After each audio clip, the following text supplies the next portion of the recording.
আসসালামু আলাইকুম। কেমন আছেন আপু এবং ভাইয়ারা? আমি তো আলহামদুলিল্লাহ অনেক ভালো আছি। যে যেখান থেকে আমার ভিডিওটা দেখা শুরু করেছেন, একটা লাইক দিয়ে দেখতে থাকেন। কেমন? আর যেসব আপু ভাইয়ারা আহ, ফেসবুক চালান, তো তোমার মনে করো যে শায়লা ব্লগ নামে ফেসবুক পেজ আছে, তো চাইলে ওইখান থেকে তোমরা ফলো করে আসতে পারো। কেমন? আর তোমরা লাইক দিতে চাও না, এটা খুব খারাপ লাগে। হ্যাঁ, একটা লাইক তোমার মনে করো যে আমার জন্য অনেক জরুরি। লাইক অবশ্যই দিবা, ঠিক আছে? লাইকটা দিয়ে দেখা শুরু করো। আর এখন তো সকাল না, এখন বেশ অনেক বেলা হয়ে গেছে। সকালে 8টা বাজে উঠা তানজিনাকে পারোটা ছিল তেল ভরা ফ্রিজে, তো ওইখান থেকে 2টা বের করে তানজিনাকে ভাইজা দিলাম, ডিম সিদ্ধ করে দিলাম। তারপর আগের দিনে যে মুরগির মাংস রান্না করলাম, ওই মুরগির মাংস হাত দিয়া গুঁড়া গুঁড়া করে ছিঁড়া পেঁয়াজ দিয়া কাঁচামরিচ দিয়া আবার আর একটু ভুনা করে দিলাম। তো তানজিনাকে নাস্তা দেওয়ার পরে আমরা আবার রুটি বানাইলাম। আমরা আবার আজকে রুটি খাইলাম। তারপরে রুটি আমরাও মাংস দিয়েই খেয়েছি। খাওয়া দাওয়া শেষ করে আজকে বৃহস্পতিবার, তাফসীরকে স্কুলে আহ, পাঠাই নাই কারণ এভাবে ডে শিফটের বাচ্চা প্রতিদিন পাঠাইতে গেলে ওর পড়া জমা যায়। বাসায় এখন টিচার রাখছি, তো আমি চাইতেছি যে কোরবানি ঈদের পরে তাফসীরের পরীক্ষা, তো আহ, পড়াগুলা যাতে কভার করতে পারে এই কারণে। আর তাফসীর বিছনা ঝাড়লো, আর আমি তো ফ্যানগুলা একটু মুছে নিতেছি, কারণ একটু ধুলা পড়লেই না, আহ, খাটের মধ্যে যদি শুই বা বসি, ওই চোখ আমার ফ্যানের দিকেই যায়। আর যতক্ষণ পর্যন্ত মনে করো যে ফ্যান না মুছি, অতক্ষণ পর্যন্ত ভিতরটা শান্তি পাই না। তো তোমার মনে করো যে কাজ ছাড়া থাকতেই পারি না। হ্যাঁ, কেমন যে একটা অভ্যাস হয়ে গেছে আমি বুঝলাম না। এখনকার বৌজিরা মোবাইল ছাড়া থাকতে পারে না, ওদের মোবাইল লাগে, ফেসবুক লাগে। আর আমাদের বাসায় আমরা আমরা সবাই কাজ কাজ ছাড়া থাকতে পারি না। কাজ করি না, তারপর আমরা দুনিয়ার সব কিছু করতে রাজি আছি, কিন্তু আগে কাজ।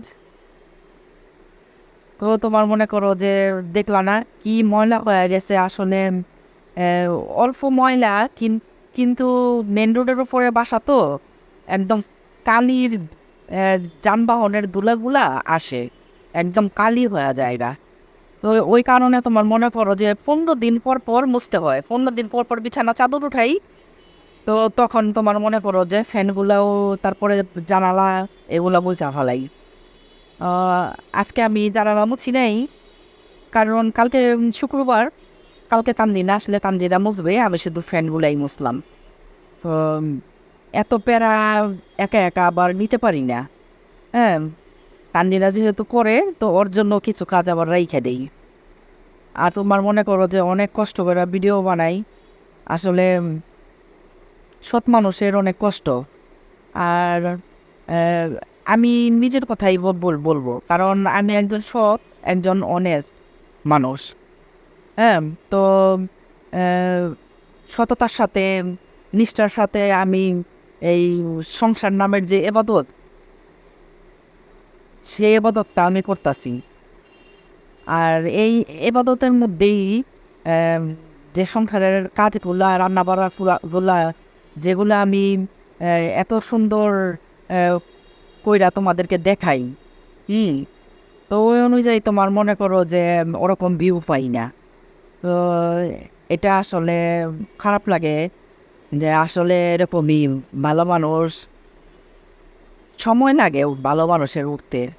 আবার দেখো, আম, যারা ভাইরাল হইতাছে ওদেরকে তো বেশিরভাগই এরকমই দেখতাছি আমি, যে ওদের মনে করো যে বাচ্চা কাচ্চা নিয়ে আরেকটা বিয়া হইতাছে, রাতারাতি তারা ভাইরাল হইতাছে, তারা নানানভাবে তারা নেগেটিভ দিকগুলা হইতাছে। হ্যাঁ, ওইসব নিয়ে কথাবার্তা হইতাছে। হ্যাঁ, ইউটিউব পাড়ায় ওরা আবার রাতারাতি ভাইরাল হয়ে যাইতাছে গা। তো আসলে আমাদের তো আর এগুলো করা সম্ভব না। এগুলা এই কি বলবো, আমরা আমাদের পুরান ঢাকায় বলে জোয়ান বয়সেই করি নাই। এখন এই স্টেপে আইসা আর এগুলা সম্ভব না আমাদের। যাই হোক, তো তোমার মনে করো যে ইউটিউবে আসলাম, সব করে আসলাম সবারটা দেখা। আসলে দেখি, করতে থাকি, দেখি আল্লাহ কি কি আছে কপালে দেখি। তারপর তোমার মনে করো যে কথা বলতে বলতে তো রান্না করা এদিকে আমার অলমোস্ট শেষ হয়ে গেল। শেষ, ওখানে আলু বেগুন দিয়ে কাচকি মাছের শুটকি, আর এখানে আম, চিংড়ি মাছ বোনা। আর আজকে চিংড়ি মাছ বোনাতে ধনিয়া পাতা দিলাম। ধনিয়া পাতাগুলা দেখো ফ্রিজের হিটে না একদম কেমন জানি নষ্ট হয়ে যেতেছে গা। তো চিন্তা করলাম যে না, আজকে একটু বেশি করে এই কাটি, চিংড়ি মাছও দেই, শুটকিতেও দিই। আর তোমার মনে করো যে 2টা কাঁকরোল ছিল, কাঁকরোল 2টারে আমি আবার চেক টুকরা কইরা সাথে একটা আলু, তারপর পেঁয়াজ কাঁচামরিচ দিয়া ভাইজা নিলাম। তো কাঁকরোল ভাজি যেমন আমার খুব পছন্দ, আর ভাজাটাও আমার অনেক পছন্দ। তো কাঁকরোল ভাজা তো সবাই এরকম একটা স্লাইস স্লাইস করে কাটে। তো ওইভাবে কাটলে না বিচিগুলা অতিরিক্ত দেখা যায়, আর ওই বিচিগুলা দেখলে আরও ভয়ঙ্কর লাগে আমার কাছে। তো আমি আবার 4 টুকরা করে কাইটেই কাঁকরোলটা ভাইজা নিলাম। আর এখানে রান্নাগুলা দেখো মাশাল্লাহ, আলহামদুলিল্লাহ, খুব সুন্দর হয়েছে।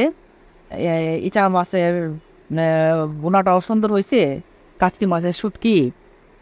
তারপর তোমার মনে করো যে মাছ এনে বৈশা পড়লাম। আর তাফসির তো কাঁকরোল খায় না, তাফসিরকে দিলাম শুটকি।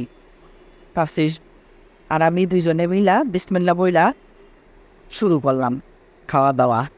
তো আমি আবার এইসব ভাজা পোড়া খাবারগুলো না একটু আবার তেল বেশি করে দিয়েই ভাজি, একটু তেল দিয়া মাইকা খাইলে না খুব ভাল লাগে খাইতে।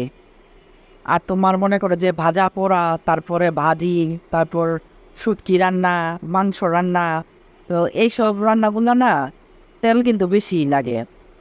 আর আমার মনে করো যে 5 কেজি তেল 20 দিনে খাইয়ে আমার শেষ হয়ে যায়, এত তেল লাগে আমার।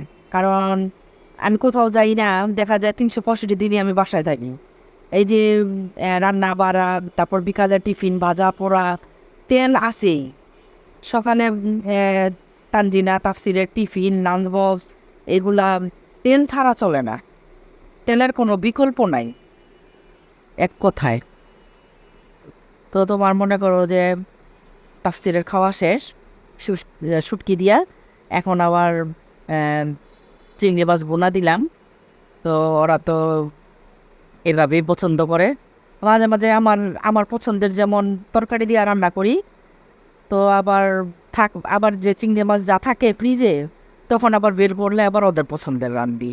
এই আর কি, ঘুরে ফিরে রান্না করি আমার পছন্দের রান্দি, বাসার যারা সবাই আছে ওদের পছন্দ রান্দি। তারপর তোমার মনে করো যে খাওয়া দাওয়া শেষ করলাম।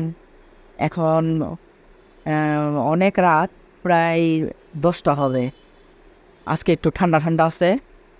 তো তানজিনার 15 দিনের কাপড় চোপড় আয়রন করতে বসছে। 15 দিনের কাপড় চোপড় যদি বিশ্বাস করো, আর কিছু বলার নাই কেন, এত গরম গেল এর আগের সপ্তাহে। তো মেয়ে চাইছিল আয়রন করে রাখার জন্য, বলছি যে থাক, যা আছে পইরা যা।